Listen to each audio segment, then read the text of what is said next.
여호와께서 내게 이르시되 그를 두려워하지 말라. 내가 그와 그의 모든 백성과 그의 땅을 내 손에 넘겼으니 내가 헤스본에 거주하던 이 아모리족 속의 왕 시온에게 행한 것과 같이 그에게도 행할 것이니라 하시고, 우리 하나님 여호와께서 바산 왕 옥과 그의 모든 백성을 우리 손에 넘기심에 우리가 그들을 쳐서 한 사람도 남기지 아니하였느니라. 아멘. 쓸데없는 육신의 싸움을 싸우지 아니하고 하나님을 위해서 영적 싸움을 싸우다가 이 시간 수요예배를 맞아서 우리 성도들이 주님 전에 나왔습니다. 아버지 하나님, 이 시간 주의 성령께서 이 시간 함께하여 주셔서 우리가 드리는 예배를 주님께서 받아주시고 하나님의 놀라운 은혜를 받는 귀한 시간 될 수 있게 하시고 축복하여 주시기를 간절히 빌고 원합니다. 예배 처음 시간부터 마치는 시간까지 오직 성삼위 하나님께 영광 돌리는 귀한 시간 되게 인도하여 주옵소서. 예수 그리스도의 이름으로 기도하옵나이다. 아멘. 401장 찬송 함께 드리겠습니다.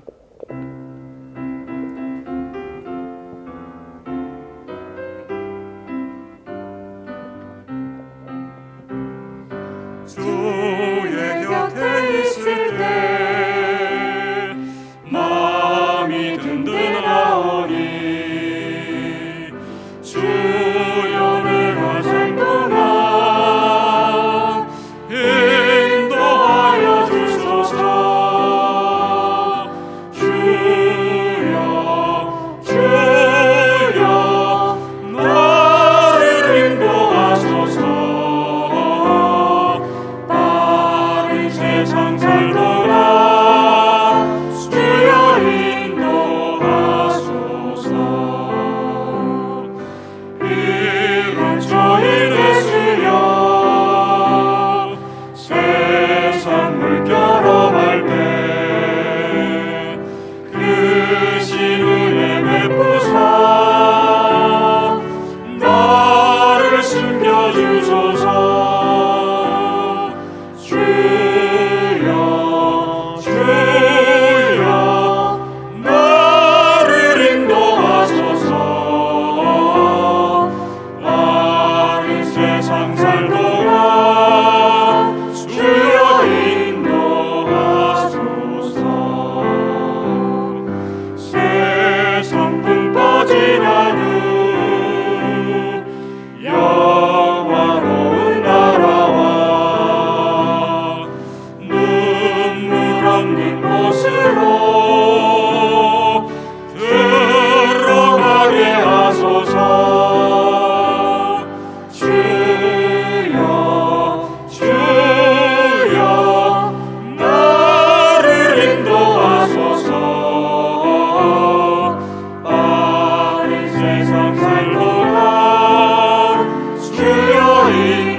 대표해서 강미영 권사님 기도해 주시겠습니다.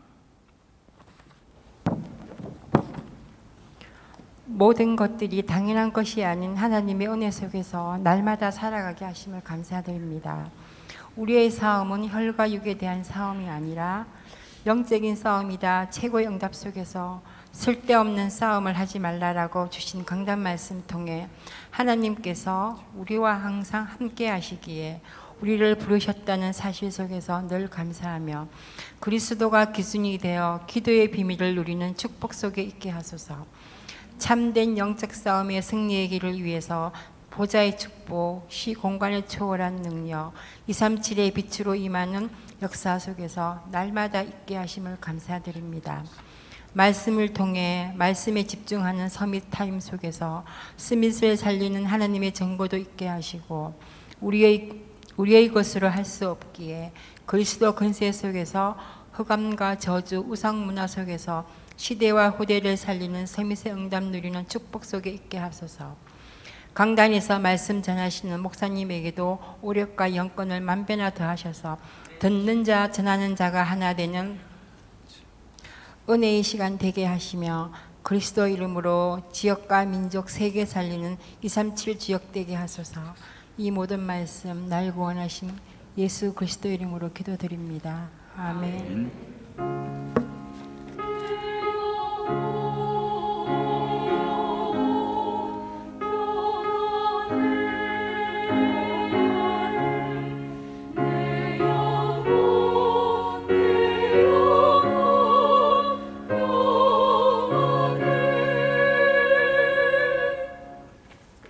네, 우리 성경 말씀 신약 성경 로마서입니다. 로마서 12장.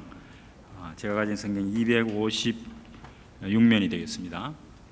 신약 성경 로마서 12장 1절 2절 말씀 보겠습니다. 네, 로마서 12장 1절 2절 함께 합독하겠습니다. 시작. 그러므로 형제들아 내가 하나님의 모든 자비하심으로 너희를 권하노니 너희 몸을 하나님이 기뻐하시는 거룩한 산 제물로 드리라. 이는 너희가 드릴 영적 예배니라. 너희는 이 세대를 본받지 말고 오직 마음을 새롭게 함으로 변화를 받아 하나님의 선하시고 기뻐하시고 온전하신 뜻이 무엇인지 분별하도록 하라. 아멘.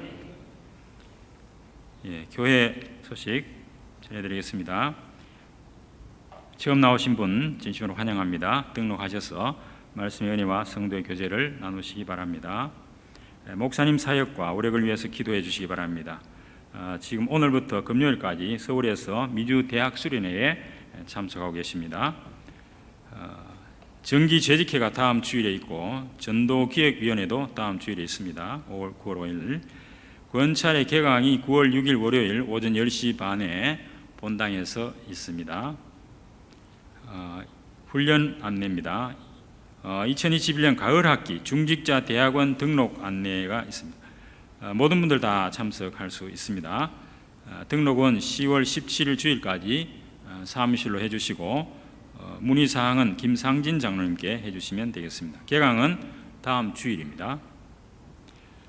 미주 대학 수련회가 오늘 수요일부터 3일 금요일까지 온라인으로 개최가 되고 북미주 산업인대회도 9월 7일 화요일에서 8일 수요일까지 온라인으로 진행이 되겠습니다. 이번 주 237 이방인의 뜰 프로젝트 한나라 품기는 첫 편이 방영이 되었습니다. 위에서 기도해 주시기 바랍니다. 교인 동정입니다. 일대기구 상인 3구역에 손병출 목사님, 임경임 사모님의 부군 되시는데 소천하셔서 장례를 다 마쳤습니다. 만나시는 대로 위로해 주시기 바랍니다. 1대기구 상인 4구역에 서영아 장로님, 김수임 권사님 명성부동산 이전 개업을 했습니다. 만나시는 대로 축하해 주시기 바랍니다. 이상입니다. 이 찬양대 찬양 드리겠습니다.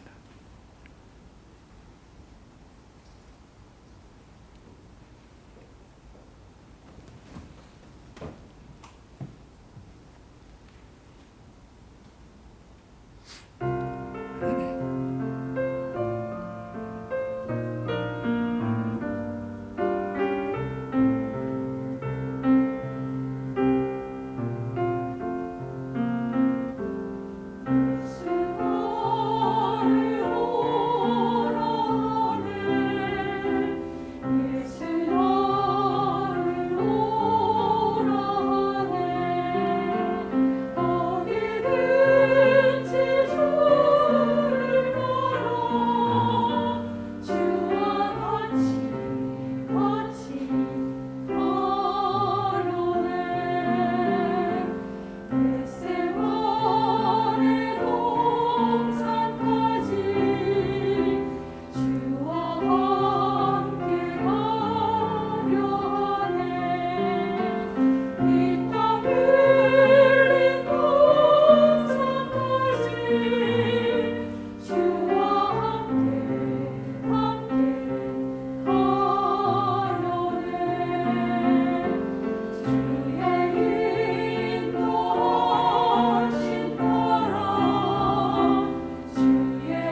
감사합니다. 영광의 박수 하나님께 드리겠습니다. 네, 감사합니다. 우리들은 살아가면서 수많은 선택과 결정을 합니다. 미네소타 대학 심리학과 교수인 에릭 크링거는 우리가 매일 300개 내지 17,000개 정도의 선택과 결정을 매일 하고 산다, 이렇게 이제 조사를 했습니다. 이처럼 우리 인생 여정은 그 핵심이 선택과 결정의 연속이다, 이렇게 우리가 얘기해도 과언이 아닐 것입니다. 특히 하나님의 자녀된 성도들도 신앙생활을 하면서 수많은 선택 상황, 선택과 결정해야 될 그런 상황에 놓일 때마다 하나님의 우리를 향한 하나님의 뜻을 알고 싶은 그런 갈망들이 다 있습니다. 그러나 그 순간 어떻게 하나님의 뜻을 알 수 있을지 염려가 되기도 하죠. 내가 선택하고 결정하는 일이 하나님 뜻에 맞는지, 혹시 잘못 선택한다면 그 미래가 어떻게 될 것인지 저기 염려되는 그런 부분도 있습니다. 그래서 오늘 본문 이 로마서 12장 1, 2절에는 우리가 신앙생활을 하면서 하나님의 선하시고 기뻐하시고 온전하신 뜻이 무엇인지 분별하라, 이렇게 바울이 권고하고 있습니다. 그렇다면 이러한 하나님의 뜻을 어떻게 우리가 분별할 수 있겠습니까? 본문 말씀을 배경으로 이 하나님의 뜻을 분별하고 정확한 하나님의 인도를 받을 수 있는 그런 방법에 대해서 하나님께서 주시는 은혜를 함께 나누고자 합니다. 오늘 본문이 포함된 이 로마서는 크게 교리적인 부분과 실천적 부분으로 구분이 됩니다. 하나님의 은혜로 믿음을 통해서 의롭다 하심을 받는다고 하는 이 신앙론이 1장부터 11장까지 나오고 12장부터 16장까지는 주로 이 신앙생활의 실천론을 다루고 있습니다. 즉 오직 의인은 믿음으로 말미암아 살리라, 이 로마서 1장 17절 말씀인데요. 여기에서 살리라고 하는 이 살리라에 대한 실천적 원리를 12장부터 이제 체계적으로 이야기를 하고 있는데, 오늘 읽은 본문이 바로 그 첫 번째 1, 2절이죠. 실전적 신앙생활에 대한 서론에 해당이 되는, 그래서 이것이 기독교 윤리의 대강령이라고 할 수 있는 그런 부분이 되겠습니다.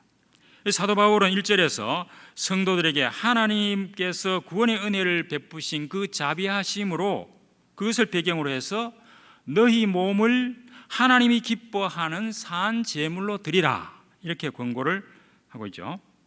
여기서 몸은 육체만이 아니고 전 인격체를 말합니다. 구약에는 우리가 속죄받기 위해서 짐승을 잡아서 하나님께 제사를 드렸지만, 신약에서는 어린 양 대신 예수님께서 단번에 십자가의 영원한 제사를 드렸기 때문에 우리는 속죄함을 받고 구원받은 성도가 되었습니다.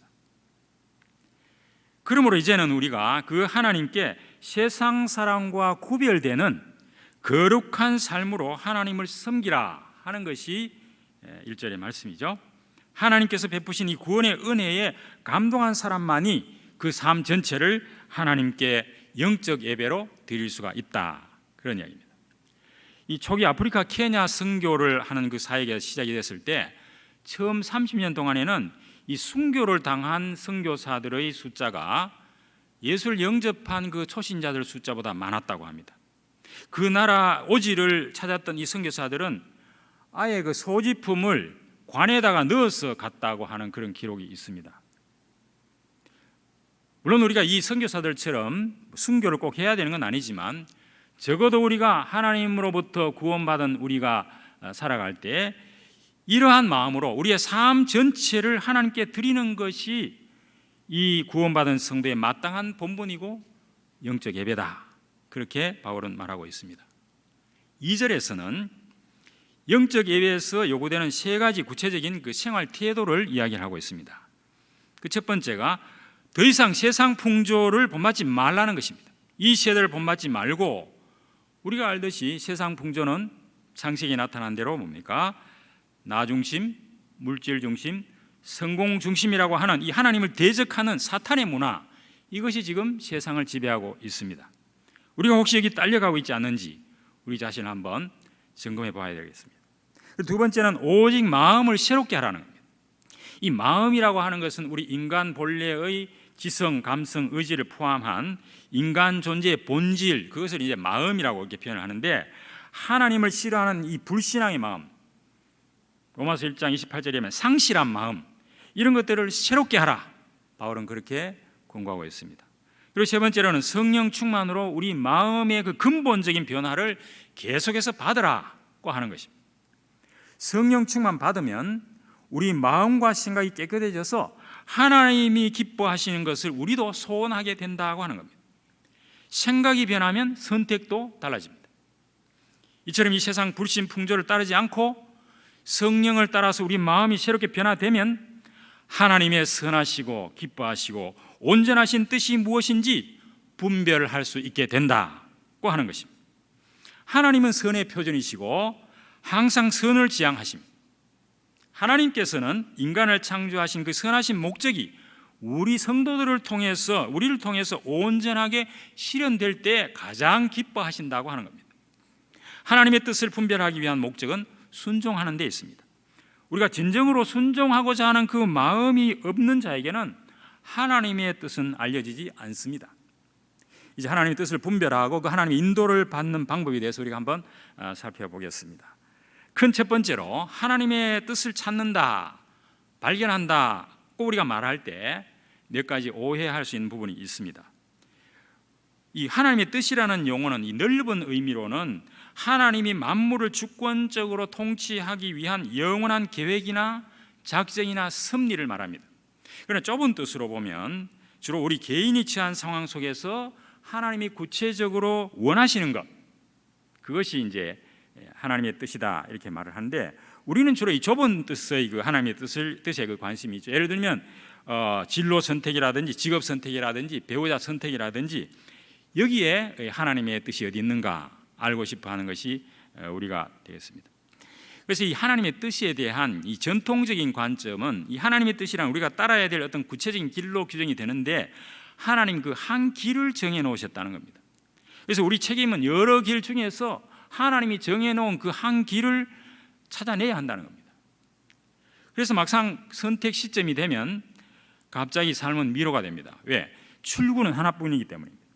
우리가 대학이나 직업이나 배우자를 선택해야 되는데 하나님 뜻에 맞는 오직 한 길을 선택해야 되기 때문에 굉장히 당황스럽습니다. 만약 내 결정이 잘못되면 어떻게 하나? 내 인생을 향한 하나님의 뜻을 놓친다면 어떨까? 잘못 선택한 결과에 따라서 평생 그 값을 치르고 살아야 된다면 어떻게 하는가? 이런 등등의 염려가 있을 수가 있습니다. 그래서 우리가 그 길을 알게 해달라고 하나님께 기도하고 주변에 조언을 구하고 깨달음을 얻고자 성경을 읽고 심지어는 기도원이 말했던 그 특별한 표징까지 구하는 그런 기도도 하죠. 이러한 전통적인 관점에는 몇 가지 문제점이 있습니다. 그 첫 번째가 작고 사소한 결정 대신에 미래에 중요해 보이는 결정에만 그 마음을 쏟다가 정작 미래 결정의 그 원인이 되는 현재 일을 놓칠 수 있다고 하는 거예요. 대학이나 직장이나 배우자를 선택하는 것은 장시간 우리가 심사숙고를 합니다. 그러나 날마다 내리는 사소한 일, 여기에는 굉장히 우리가 소홀하기가 쉽습니다. 그러나 사실은 이 작은 현재의 선택들이 모여가지고 그것이 누적이 되면 결국 미래를 결정하는 것이고 그 중요한 선택에 굉장한 그 퍼센테이지를 차지하게 되는 거죠. 그래서 다시 말하면 현재 작은 선택이 매우 중요한데도 우리가 그것을 소홀하기 쉽다고 하는 부분입니다. 한 번 선택이 우리가 잘못되면 하나님의 뜻을 놓치게 될까요? 예컨대 내가 교사가 되고 싶은데 형편이 안 돼서 내가 요리사가 되었다고 생각해 봅시다. 그럼 우리 그것 때문에 굉장히 고민하고 후회할 수도 있습니다. 그런데 내가 어느 길을 선택하든 그게 정말 중요할까 우리가 한번 생각해 볼 필요가 있습니다. 어떤 직업도 다른 사람에게 손해를 끼치지 않는 한 좋고 나쁜 것은 별로 없습니다.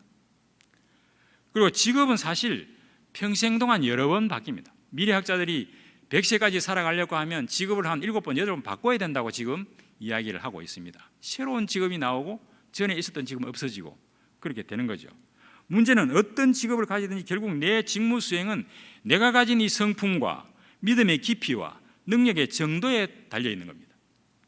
내 삶을 향한 하나님의 뜻을 놓칠까 염려할 필요가 우리가 없습니다. 단순히 현재 내가 해야 할 일을 제대로 하기만 하면 되는 겁니다. 우리에게 문제가 있다면 이미 알고 있는 하나님의 뜻에 우리가 제대로 반응하지 않는다는 겁니다. 둘째, 하나님에 대한 그 관점이 굉장히 부정적이라는 겁니다. 하나님은 자신의 계획을 숨기고 있는데 우리가 마치 숨바꼭질 하듯이, 좀 심하게 말하면 그 무속인이 점치듯이 하나님의 뜻을 알아맞혀야 된다, 이렇게 생각하기가 쉽습니다. 어떤 면에서 하나님은 우리의 고통을 즐기시는 건 아닌가, 이런 오해를 하기도 쉽습니다. 그러나 하나님 그러신 분이 아니죠. 우리를 기뻐하시고 우리가 하나님의 뜻을 행하기를 원하십니다. 하나님의 뜻은 찾아내야 할 것이라기보다는 이미 알고 있는 것이고, 대부분 성경의 그 원리가 이미 처방되어 있는데도 불구하고 우리가 그 말씀을 묵상하지 않기 때문에 놓치고 있을 따름입니다. 세 번째로, 만약 우리가 하나님의 뜻을 안다면 스스로의 운명을 통제할 수 있고 가장 좋은 인생 경로나 혹은 고난이 없는 삶을 선택할 수 있다고 착각하는 겁니다. 하지만 하나님의 뜻을 알았다고 해도 무엇이 달라지겠습니까? 그것이 하나님의 뜻이라면 그대로 이루어지는 겁니다. 만약 우리가 미래를 손바닥 보듯이 이렇게 안다고 할 때 하나님과의 관계는 그때부터는 아무 의미가 없어집니다. 미래를 알고 싶은 욕망은 우리 인류의 최초부터 우리 인류를 지배해왔죠. 그러나 우리가 미래를 알 수도 없고 사실 알아서도 안 됩니다. 미래를 미리 안다고 하면 우리에게 그것이 엄청난 충격과 공포로 다가와서 거기에 제대로 반응하지 못하고 최선의 유익을 누리지도 못할 겁니다. 여러분, 앞으로 100세까지 산다고 하는데 앞으로 한 30년 이상 내가 사는 것을 하나님이 이 필름으로 쫙 다 보여준다고 한번 상상을 해보십시오. 그걸 보고 뭐 좋은 일도 있겠지만 우리가 상상하지 못한 일이 벌어지는 그런 일도 있을 겁니다. 거기에 눌려가지고 우리가 아무 일도 할 수 없을 수도 모릅니다. 자, 그렇다면 큰 두 번째로, 진정한 하나님의 뜻은 그럼 무엇인가? 첫째, 하나님의 뜻은 불확실하지만 순종하면 차츰 확실해진다는 겁니다. 미래에 대한 하나님의 뜻을 불확실하게 둔 이유가 어디에 있습니까? 우리의 삶 전체를 통해서 하나님을 매일마다 바라보고 하나님과 올바른 관계를 맺으며 살도록 하신 것. 마치 이스라엘 백성들이 광야에서 만나를 한꺼번에 주지 않고 매일 아침에 나가서 만나를 이렇게 가져와야 되듯이, 하나님은 매일 우리와 소통하고 싶고 우리와 함께 관계를 맺고 싶은데 그걸 미리 다 알려줘 버리면 우리는 아마 하나님 찾지 않을 겁니다. 그래서 우리 각 개인에 대한 하나님의 놀라운 계획은 분명히 가지고 있습니다. 그러나 우리는 현재 알고 있는 그 하나님의 뜻을 행할 때에 우리를 향한 하나님의 그 계획이 점차 그 모습을 드러내게 돼 있다.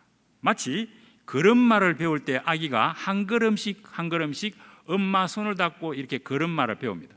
차츰 성장하면 나중에는 엄마 손을 놓고 이렇게 다닐 수가 있겠죠. 마치 그것처럼 하나님 우리 손을 잡고 한 걸음씩 한 걸음씩, 그래서 상황을 파악하게 하고 점점 하나님의 뜻을 알게 되고, 어른이 되면 우리가 부모의 마음을 잘 알게 되지 않습니까? 그렇게 하나님 우리를 인도하시기를 원하신다고 하는 겁니다. 그래서 이러한 이 깨달음은 우리가 이미 살아온 삶을 되돌아보고 회고할 때 우리가 지나간 상황을 보고, 아, 하나님이 그렇게 나를 인도하셨구나라고 이렇게 우리가 감사하죠. 그것을 우리가 하나님의 섭리다. 하나님의 섭리는 미리 알 수가 없고 지난 후에야 알 수 있는 것이 하나님의 섭리라고 하는 겁니다. 그러므로 우리 에너지는 현재에 집중해야 된다. 하나님이 분명해야 될 그 순간에는 하나님께서 분명히 하십니다. 그래서 우리가 저 먼 미래를 볼 것이 아니라 지금 내게 있는 현재 상황에 우리가 집중을 할 때 제대로 하나님의 인도를 받을 수 있게 된다, 그런 이야기입니다. 두 번째로, 하나님의 뜻은 단 하나의 선택을 요구하는 것이 아니라는 사실입니다. 하나님 말씀에 구체적으로 명령했거나 금지한 일들을 제외하고는 우리 각자의 그 지성적인 선택을 통해서 자기 마음에 소원하는 바를 자유롭게 결정하는 것이, 그것이 하나님의 뜻입니다. 목자들이 양을 인도할 때 커다란 바운다리 내에서 풀어놓습니다. 일일이 목자가 다니면서 여기 뜯어먹어라 저기 뜯어먹어라 지시하지 않듯이, 하나님 우리가 일상생활을 하면서 마주치는 거의 모든 일에 우리가 원하는 것을 할 때 그것을 좋게 여기십니다. 하나님 우리가 하늘을 날리며 아무 걱정 없이 창조주를 찬양하는 그 새처럼 자유롭게 살기를 하나님은 원하신다, 그런 의미입니다. 그래서 하나님께서 우리를 구원하는 그 구원 계획은 구약부터 시작해서 신약에 이르기까지 분명하게 나타나 있습니다. 그러나 누구와 결혼하고 어떤 직업을 선택해야 되고 어떤 집을 사야 되고 심지어 무슨 음식을 먹어야 될지 이런 거는 성경에 없습니다. 그것은 뭡니까? 우리가 선택하면 그것이 곧 하나님의 뜻이 되는 겁니다. 그런 일을 결정할 때는 하나님의 뜻을 점치려고 하지 말고 매 순간 하나님의 성령의 인도를 받으려고 하면 되는 겁니다. 그러나 유념해야 될 것은 그 선택의 목적이 하나님의 영광을 위한 한 가지로 귀결되어야 된다는 겁니다. 마태복음 6장 33절 34절 우리 잘 아는 말씀이죠. 그런즉 너희는 먼저 그의 나라와 그의 의를 구하라. 그리하면 이 모든 것을 너희에게 더하시리라. 그러므로 내일 일을 위하여 염려하지 말라. 내일 일은 내일이 염려할 것이요. 여기 내일 염려할 것이요가 아니고 내일이 염려할 것이요. 이렇게 표현을 했습니다. 한날의 괴로움은 그날로 족하니라. 내일 무엇을 먹을까 무엇을 입을까 걱정하지 말라는 겁니다. 우리가 어느 길을 선택하든지 하나님 나라 그 일을 먼저 구하기만 하면 갑자기 세상은 온통 자유로운 가능성의 천지로 변화될 수 있다고 하는 사실입니다. 그러므로 하나님 뜻을 점치려는 그런 습관 버리고 성령 인도 따라서 신앙생활을 해야 되겠다 이렇게 마음먹으면 그게 하나님을 찾는 뜻을 찾는 방법이다. 이제 이렇게 큰 틀에서 이야기를 할 수가 있고요. 자, 그렇다면 우리가 그러면 하나님 뜻을 알 필요가 없는가? 오늘 본문에 분명히 하나님의 선하시고 기뻐하시고 온전하신 뜻이 무엇인지 분별하라 이렇게 권고하고 있기 때문에 큰 세 번째로 그러면 하나님 뜻을 우리가 어떻게 분별할 것인가 조금 더 구체적으로 들어가서 그래서 성경에 보면 우리가 해야 될 것, 하지 말아야 될 것을 명확하게 지시해 놓은 부분이 있죠. 십계명 같은 것이 그 예가 되겠습니다. 그러나 성경의 대부분의 성도의 신앙생활에 대한 그 일반적인 원리를 제시해 놓았지 각 개인의 아까 말씀드린 구체적인 선택에 대해서는 자유 선택에 맡겨 두신 겁니다. 하나님이 우리에게 주신 달란트가 각각 다르고 처한 환경이 다르기 때문에 그것을 다 성경에 기록할 수가 없습니다. 그래서 우리가 그 상황에 맞게 구체적인 하나님의 뜻을 그때그때 분별해야 되는 책임은 우리 각자에게 다 주어져 있다. 자, 그러면 우리가 무엇을 기준으로 해야 되느냐? 그래서 이 구체적인 상황 속에서 하나님의 뜻을 우리가 분별해야 되는데 그래야 하나님의 그 인도를 받을 수 있는데 그러면 몇 가지 지침이 필요하다고 생각이 됩니다. 첫 번째로 하나님 뜻을 찾는 이 마음의 소원과 동기를 먼저 점검을 해봐라 하는 겁니다. 하나님의 뜻을 알고자 하는 그 내 마음의 소원이나 동기가 하나님의 창조 목적과 일치되는가? 나를 창조하신 목적은 우리가 잘 알듯이 창세기 1장 27절 28절에 하나님 형상대로 우리를 지으시고 이 만물을 다스리라고 말씀했습니다. 이 세상 만물을 관리하고 다스리라고 하는 그 문화 명령을 주시면서 그것을 통해서 하나님께 영광 돌리는 것, 그것이 바로 우리를 창조하신 하나님의 목적이에요. 그래서 고린도전서 10장 31절에 보면 사도 바울은 그런즉 너희가 먹든지 마시든지 무엇을 하든지 다 하나님의 영광을 위해서 하라. 한마디로 이렇게 우리가 살아가야 되는 목적이 하나님의 영광을 위해서 하라 이렇게 요약을 했습니다. 그러면 이 하나님의 영광을 드러낸다는 것은 다른 말로는 아까 마태복음 6장 33절에 나와 있는 것처럼 하나님의 나라와 그 의다 이렇게 해석할 수 있고 그것을 더 구체적으로는 마태복음 우리가 28장 18절 20절에 예수님이 승천하시면서 제자들에게 마지막으로 부탁한 말씀이 있죠. 가서 제자 삼으라고 하는 그 세계 복음화입니다. 그래서 지금 우리가 이 교단에서는 세계 복음화를 위해서 237 나라 치유 서밋을 계속 강조하고 있습니다. 바로 그것이 하나님의 우리를 만드신 목적이다. 그렇게 우리가 구체적으로 그렇게 이야기할 수 있겠죠.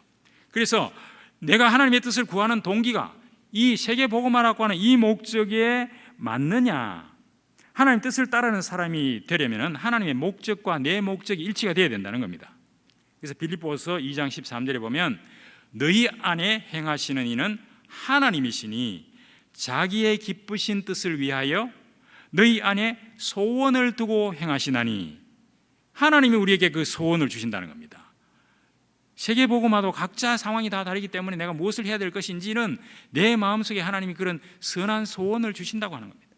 그래서 이 하나님의 뜻과 무관하게 우리가 살고 있다고 하면 하나님은 그런 사람에게 어떤 구체적인 하나님의 뜻도 알려줄 이유가 없습니다. 두 번째로 말씀을 묵상하며 기도하고 순종해야 된다. 너무나 당연한 이야기입니다. 성경은 우리를 인도하는 교과서이죠. 성령의 도우심이 없이는 성경 말씀을 우리가 깨달을 수가 없습니다. 그래서 우리가 항상 성경 읽기 전에 하나님 이 말씀을 깨닫게 해주십시오라고 우리가 기도하지 않습니까? 그리고 이 성경을 읽을 때 문맥을 잘 살펴서 문맥의 흐름을 고려해 가지고 조금씩 읽으면서 이렇게 새겨야 된다는 거예요. 마음에 묵상하면서 마음속으로 그 말씀이 내게 어떻게 부딪혀 오는가를 생각하면서 읽어나가면 그때 하나님께서 내 속에 성령의 내적 감동을 주시고 내게 성령 충만케 하는 그런 경험을 할 수가 있습니다. 그냥 주르륵 읽으면 그걸 잘 모릅니다. 자세하게 문맥을 따라서 천천히 마음속으로, 그래서 소리 내어서 읽는 것이 굉장히 좋습니다. 소리를 내어서 마치 초등학교처럼 큰 소리를 내서 또박또박 읽어가는 것이 말씀을 묵상하는 한 가지 중요한 방법이 되겠습니다. 그래서 말씀에 감동이 되면 그 언약을 잡고 내가 기도하거나 아니면 찬송을 크게 한번 불러보십시오.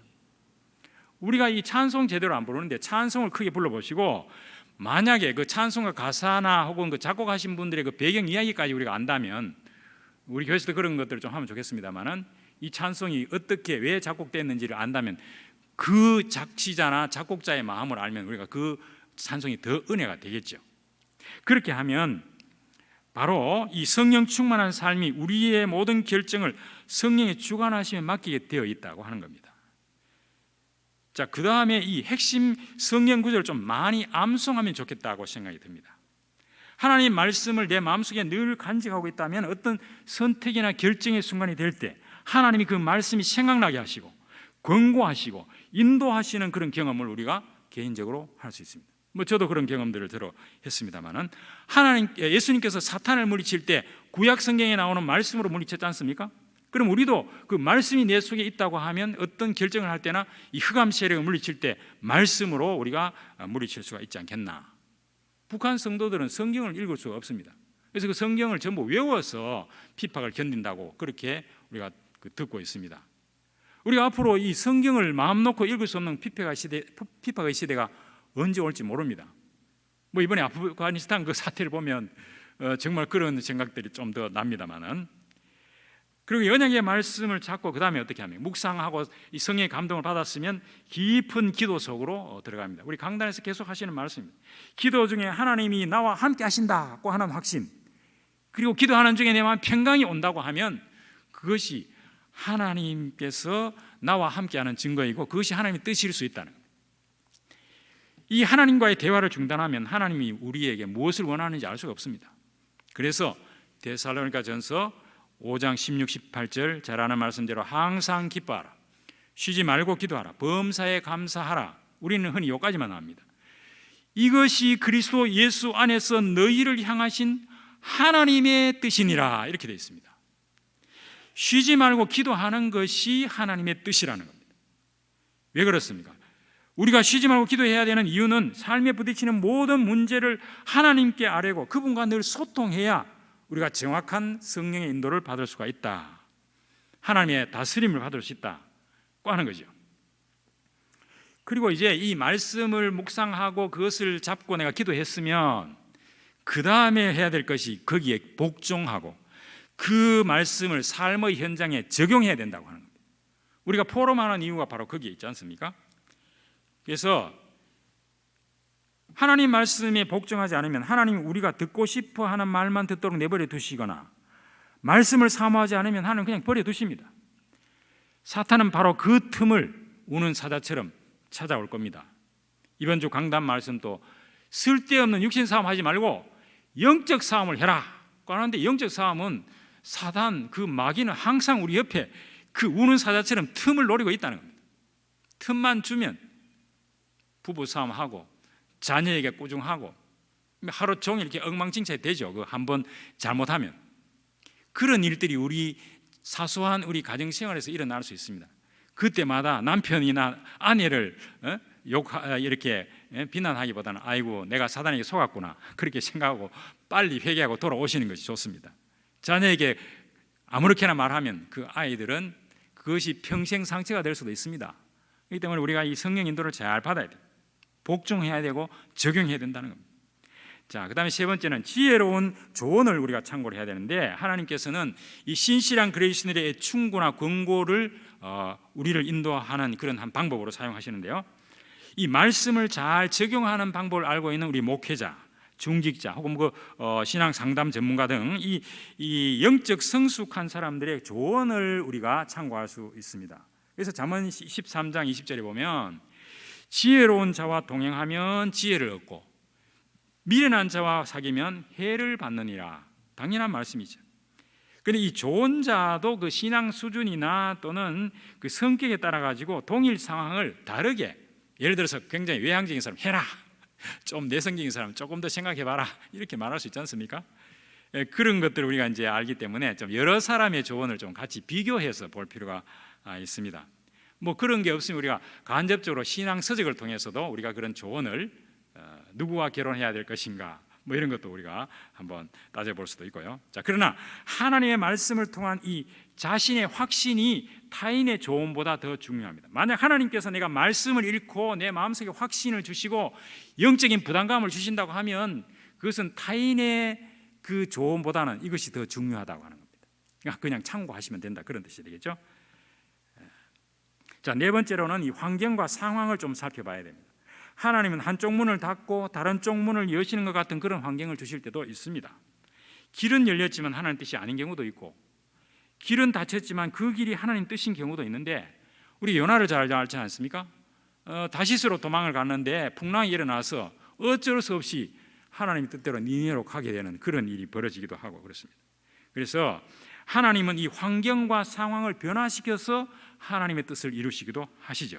누가복음 11장에 예수님께서 기도를 가르치면서 밤중에 친구에게 떡 3덩이를 구워달라는 그 비유하고 18장에 그 불의한 재판관 과부의 이야기가 나오지 않습니까? 그건 뭡니까? 상황을 바꿀 수 있다고 하는 이 담대한 믿음을 가지고 기도해라. 그래서 구하면 주실 것이고 찾으면 찾아지고 문을 두드리라. 그러면 열리리라. 그건 뭡니까? 상황을 바꾸는 기도를 해라, 그런 뜻입니다. 기도는 상황을 바꿀 수 있습니다. 그러나 이 상황을 하나님 말씀보다 더 중시하면 안 된다는 겁니다. 다윗이 자기를 죽이려고 온 그 사울 왕을 죽일 기회가 2번이나 있었죠. 그런데 하나님 말씀을 더 소중히 여기고 하나님께서 세우신 이 사울 왕을 내 손으로 죽일 수 없다라고 절제를 했기 때문에 하나님 앞에 실수하지 않았습니다. 우리가 뜻밖의 어떤 좋은 기회가 찾아왔다고 해서 그저 생각 없이 그냥 덥석 물면 거기에 우리가 실수할 수 있다고 하는 겁니다. 그래서 항상 우리가 어떤 일이 벌어질 때 이게 하나님 말씀과 어떻게 되는가 따져봐야 된다는 겁니다. 상황을. 자, 고난의 광야도 만날 수 있습니다.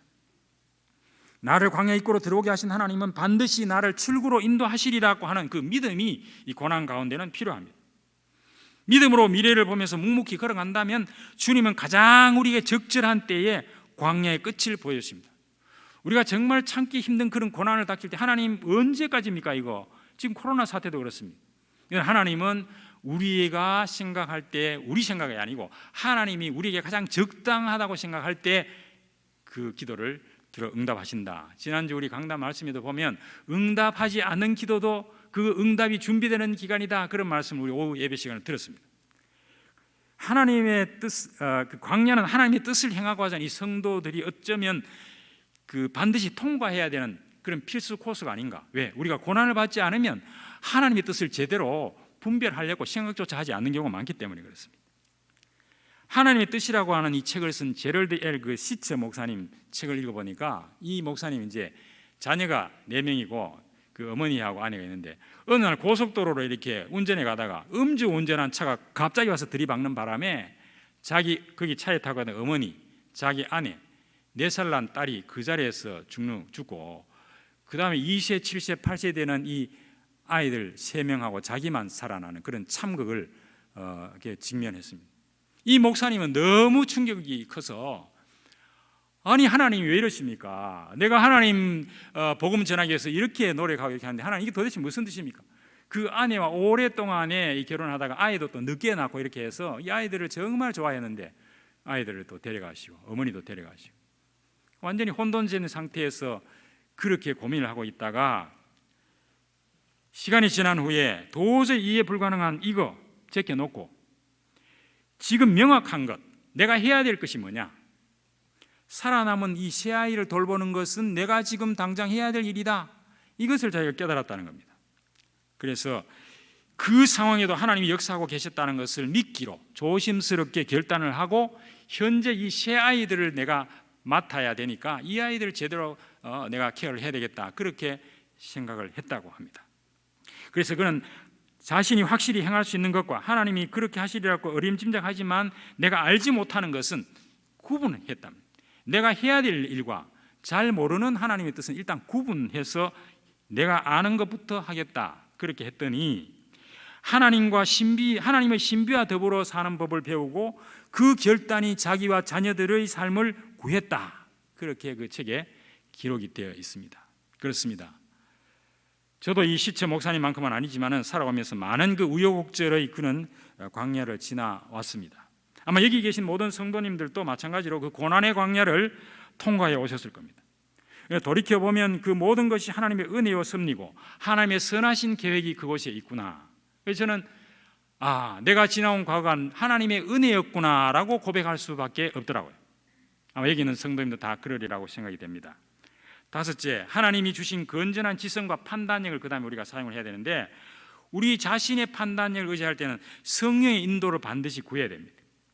그래서 이 자신의 성격이나 흥미나 재능이나 능력이나 우리가 할 수 있는 것들을 전부 객관적으로 평가를 해가지고 그 선택하고 결정해야 된다. 하나님께서 우리에게 주신 이 지성, 판단력을 하나님 우리를 사용하시기를 원하십니다.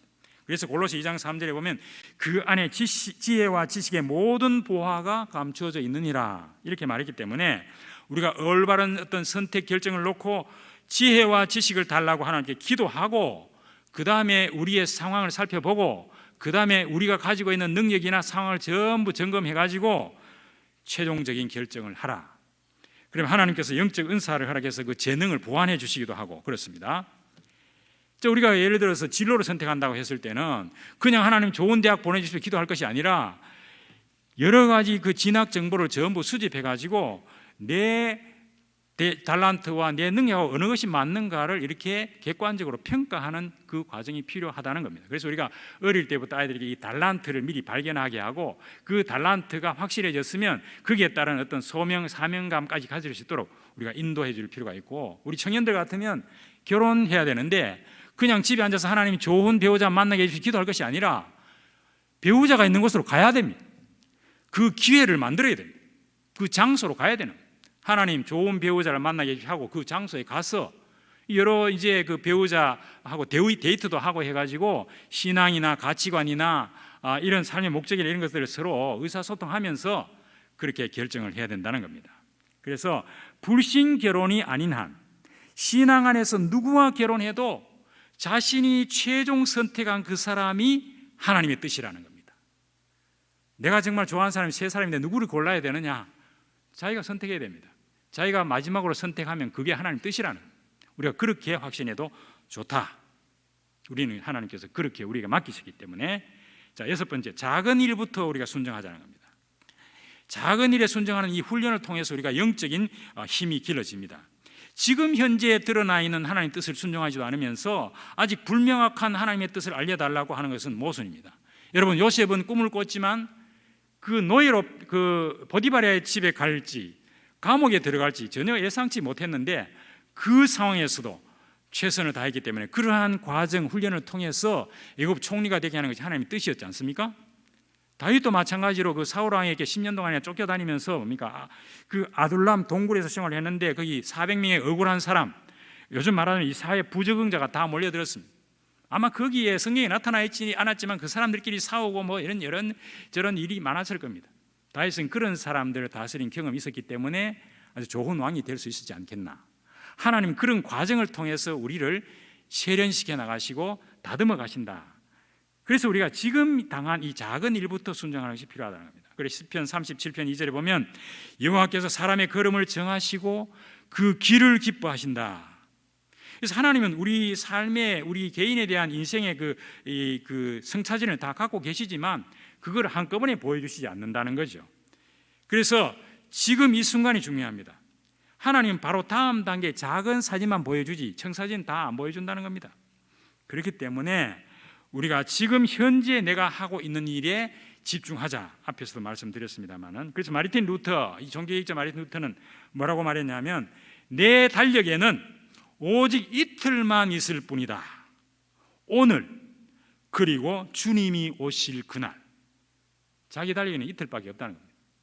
만약 우리가 이런 마음으로 내 생에 오늘밖에 없구나, 그리고 예수님이 오시겠구나, 이런 마음으로 살아간다고 하면 오늘 얼마나 충실하게 살겠습니까?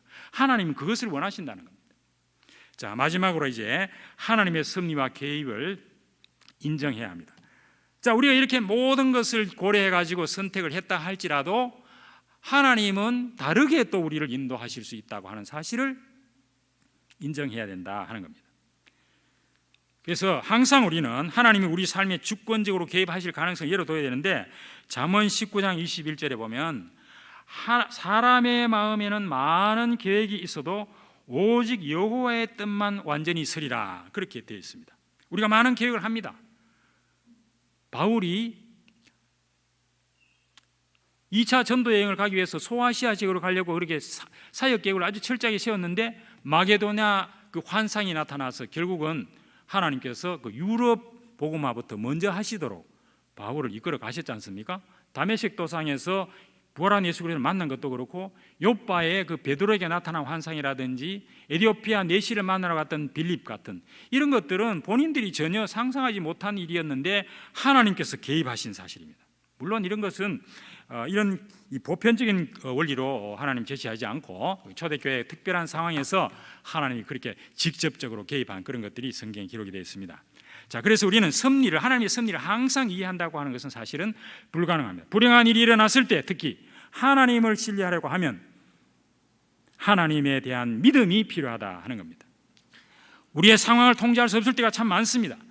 불기둥, 구름기둥 우리 인도하시지만 때로는 우리를 물과 양식이 없고 시련이 가득한 곳으로 우리를 인도하실 수도 있습니다. 그럼에도 불구하고 하나님은 항상 자기 백성과 함께 계시며 시련의 광야에서 만나뿐만 아니라 말씀으로 사는 방법을 우리에게 가르치기를 원하신다는 사실입니다. 이제 말씀을 정리하겠습니다. 우리가 하나님의 뜻을 찾고 분별하려고 하는 그 이유는 하나님의 인도를 받아서 순종하려고 하는 겁니다. 그 동기가 앞에서 말씀드렸지, 하나님의 나라와 그 의, 다시 말해서 이 세계 복음화와 관련이 된다면 하나님의 뜻이 나를 통해서 이루어질 겁니다. 그 동기가 분명해졌으면 일단 우리가 말씀을 묵상하고 기도하고 순종하고 삶에 적용해야 된다 말씀드렸고, 그 다음에 뭡니까? 그래서 우리가 이제 우리가 지금 최근 이 전도자가 말씀하시는 바대로 그 감동으로 내게 부딪혀오는 그 말씀을 소명과 사명으로 편집해라. 그리고 그것을 기도로 실천 계획을 설계해라. 그리고 전도 현장에 그것을 적용하는 디자인을 해라. 이 디자인이 맹설계인데 제가 이걸 따져보니까 현장이라고 하는 것은 항상 변하기 때문에 더 세밀한 그런 설계를 재설계하고 재융통성 있게 이렇게 하라, 그런 뜻으로 저는 받아들였습니다. 그래서 우리가 말씀을 읽고 내가 마음에 감동이 오면 그것으로 내 소명을 삼고 그 다음에 기도로 설계하고 그것을 전도 현장에 나가서 적용하면서 계속 설계해 나가는 그런 일을 할 때 하나님의 뜻이 그 가운데 이루어진다.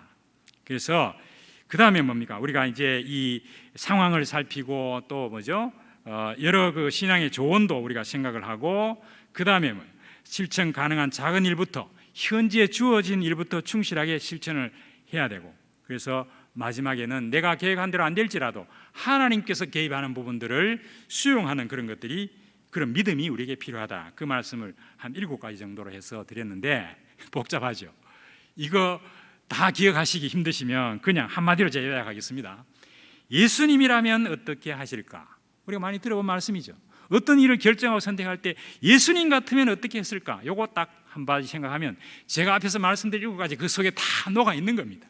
그래서 우리가 내 마음대로 선택하지 말고 한 번쯤, 우리가 지금 10분 기도해라 그렇게 얘기하는데 1분도 안 걸리죠. 이렇게 좀 내가 어떤 말을 하기 전에 예수님 같으면 어떻게 했을까?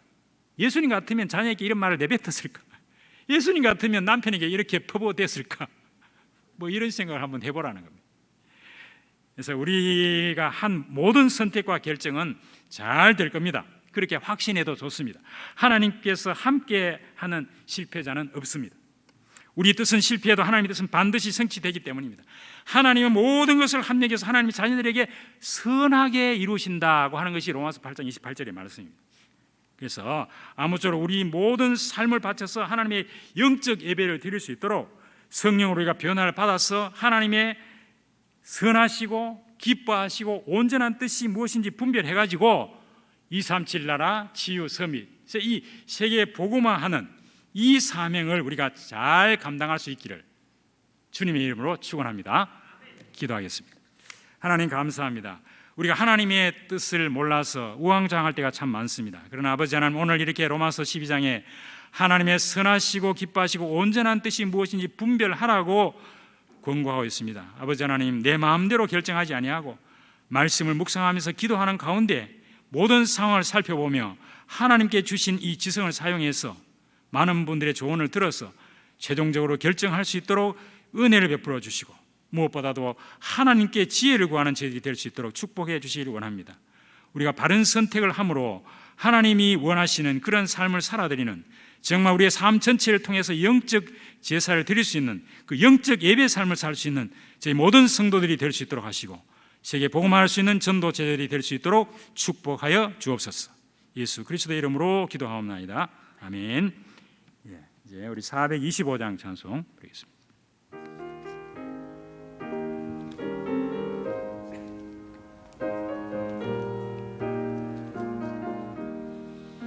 주님의 뜻을 이루소서.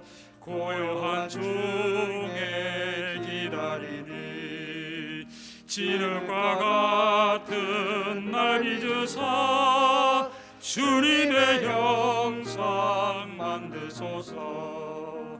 주님의 뜻을 이루소서. 주님 발 앞에 엎드리니 나의 맘속을 살피시사 눈보다 희게 하옵소서. 주님의 뜻을 이루소서. 병들어 몸이 피곤할 때 권능의 손을 내게 펴사 강건케 하여 주옵소서. 주님의 뜻을 이루소서.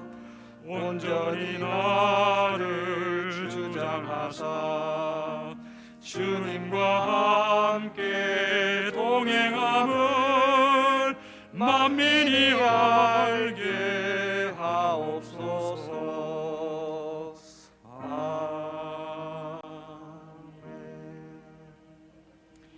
지금은 우리 주 예수 그리스도의 크신 은혜와 하나님의 극진하신 사랑과 성령님의 내주인도 역사 충만하심이 하나님의 선하시고 온전하 기뻐하신 뜻을 분별하여 237 치유 서밋 운동으로 세계에 복음하기를 원하는 우리 모든 성도들 머리 위에, 그 사업터 위에, 렘넌트 위에 지금부터 영원토록 항상 함께 있을지어다. 아멘.